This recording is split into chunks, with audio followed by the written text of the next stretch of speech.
নমস্কার বন্ধুরা, অলৌকিক চ্যানেলে আমি আপনাদের সকলকে স্বাগত জানাচ্ছি। প্রতিবারের মতো এবারেও আমি চলে এসেছি। আজকে আমার আলোচ্য বিষয় হচ্ছে উইচক্রাফট বা ডাইনিতন্ত্র। এই নিয়ে আমি আজকে আলোচনা করব।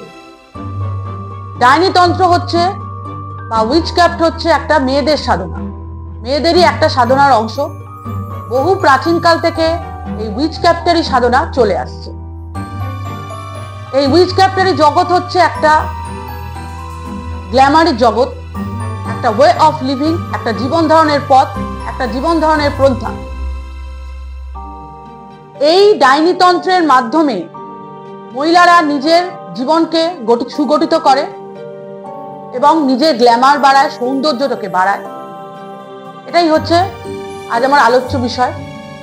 বহু প্রাচীনকালে মেয়েদেরকে, যারা বেশি শিক্ষিত ছিল, তাদেরকে ডাইনি আখ্যা দেওয়া হতো। এবার আমি বলবো যে উইচক্রাফটেরই সাধনাটা কি।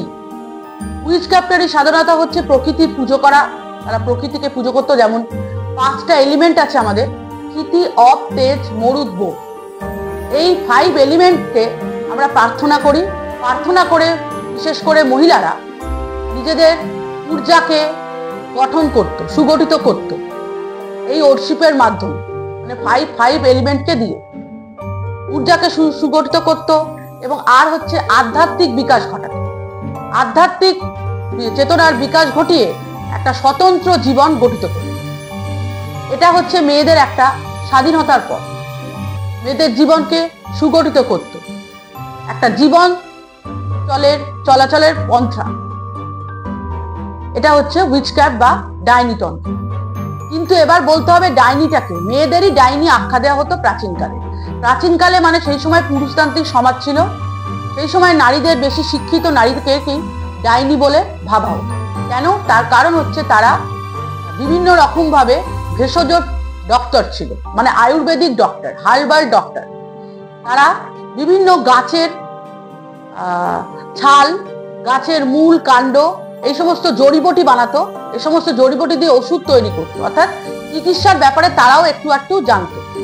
এবং মেয়েরা যে বেশি শিক্ষিত সেটা তারা কেউ মেনে নিতে পারতো না। যেসব মেয়েরা এই সমস্ত শিক্ষিত হতো, অর্থাৎ প্রকৃতি পূজা করতো, তাদেরকে বলা হতো হোয়াইট ম্যাজিক, জাদুটোনা করতো বলে মনে হতো, এবং তাকে ডাইনি বলে আখ্যা দেওয়া হতো এবং তাকে পুড়িয়ে মারা হতো।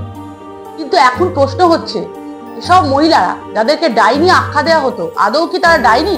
তারা কি সত্যি সাধারণ মানুষের ক্ষতি করতো? না, তারা সাধারণ মানুষের ক্ষতি করতো না। তারা কি করতো? তারা হার্বাল ডক্টর ছিল।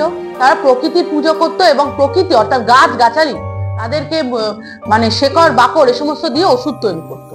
এমনকি তখন সেই সময় ডাইমা ছিল, ডাইমাকেও কিন্তু ডাইনি বলে ভাবা হতো। ডাইমারাও কিন্তু বিভিন্ন রোগের চিকিৎসা করতে পারত। তারা বাচ্চা প্রসব করাতে পারতো এবং আরো অনেক ছোটখাটো রোগের ওষুধও তারা দিতে পারত। এই জন্য তাদেরকেও কিন্তু ডাইনি আখ্যা দেওয়া হতো এবং অনেক সময় তাদেরকে পুড়িয়ে মারা হতো, তাদেরকে পাথর ছোড়া হতো, এমনকি তাদেরকে ঝুলিয়ে রাখা হতো। এসব নারীরা, ক্যাথলিক সমাজে তো রাজনৈতিক, সামাজিক, ধর্মীয় কারণ ছিল এই উইচক্রাফট গঠন হওয়ার পেছনে। এটাই হচ্ছে মেন কারণ। তখন পুরুষতান্ত্রিক সমাজ ছিল। তাই যেসব নারীদের ডাইনি বলা হতো, তারা বাঁচবার জন্য কি করতো? তারা বাঁচবার জন্য আলাদা একটা মহিলাদের একটা উইচক্রাফট গঠন করত। সেটা করতো কোথায়? সেটা করতো জঙ্গলের ধারে গিয়ে, জঙ্গলের ধারে বা কুটির করত বা গুহাতে তারা আলাদা করে বসবাস করত। এবং সেখানে তারা কি করতো? সেখানে তারা মেডিটেশন করতো, তারা ভেষজ গুণের কথা বলতো, প্রকৃতির কথা বলতো, এই সমস্ত করতো, এন্টিটির কথা বলতো। এই সমস্ত করে তারা একটা উইচক্রাফট গঠন করত।